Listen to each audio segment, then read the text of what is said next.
दोस्तों फाइनली खेसारी लाल यादव का ये भी गाना हुआ महाफ्लॉप, जिस गाने का नाम है शिवलिंग डूबल बा। ये गाना पर भी एकदम घटिया रिस्पांस मिल रहा है दोस्तों। तो दोस्तों आप सभी को बता दें कि 13 घंटा में 60,000 लाइक मिला है और 4,39,000 व्यू मिला है, जो कि महा घटिया रिस्पांस मिल रहा है गाने पे। और वन डे की बात की जाए तो वन डे में 66,000 लाइक मिला है और 5,74,000 व्यू मिला है, जो कि महा घटिया और घटिया रिस्पांस मिल रहा है। तो दोस्तों आपसे बता दें कि इसका जिम्मेवार है खेसारी लाल यादव का राइटर, जो कि भाई जितने भी मार्केट में अच्छा गाना रिस्पॉन्स कर रहा है, अच्छा बज रहा है मार्केट में, उसी गाने का कॉपी करके खेसारी लाल यादव का राइटर जो है वो बना दे रहे हैं गाना, और खेसारी लाल यादव जो है गा दे रहे हैं। तो दोस्तों आपसे बता दें कि जिसकी वजह से खेसारी लाल यादव का सारे गाने पे घटिया रिस्पॉन्स मिला है, और इस साल जितने भी बोल बम का गाना आया है खेसारी लाल यादव का, सारे गाना कॉपी पेस्ट करके बनाया गया है। और जितने भी खेसारी लाल यादव का राइटर है, कोई मतलब काम करना नहीं चाहता है, केवल 1 से 1.5 घंटा में गाना बैठे और लिख दे।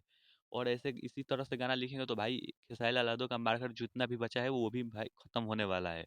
तो दोस्तों आपसे बता दें कि खेसारी लाल यादव को इस पे ध्यान देना चाहिए था कि जितने भी गाना आ रहा है थोड़ा ध्यान दे, और किसी भी गाने से कोई भी गाना मैच ना करे, और उसके बाद गाना गाए तो भाई ज़्यादा से ज़्यादा गाना ही ब्लास्ट करेगा। जिस पे खेसारी लाल यादव थोड़ा भी ध्यान नहीं दे रहा है, जिसकी वजह से ये भी गाना पे आप लोग रिस्पॉन्स सामने देख रहे हैं। 13 घंटा में मात्र 4.5 लाख भी व्यू नहीं क्रॉस किया, जो कि महा घटिया रिस्पॉन्स मिल रहा है गाना पर। और तो दोस्तों आज की वीडियो अच्छा लगे तो चैनल को लाइक कीजिए, सब्सक्राइब कीजिए, शेयर कीजिए, और फिर मिलते हैं किसी नेक्स्ट वीडियो में। और दोस्तों शिवलिंग डूबल बा यह गाना हुआ महा फ्लॉप, महा घटिया रिस्पांस मिला है। इस साल का सबसे घटिया रिस्पांस इसी गाने पर मिला है। धन्यवाद।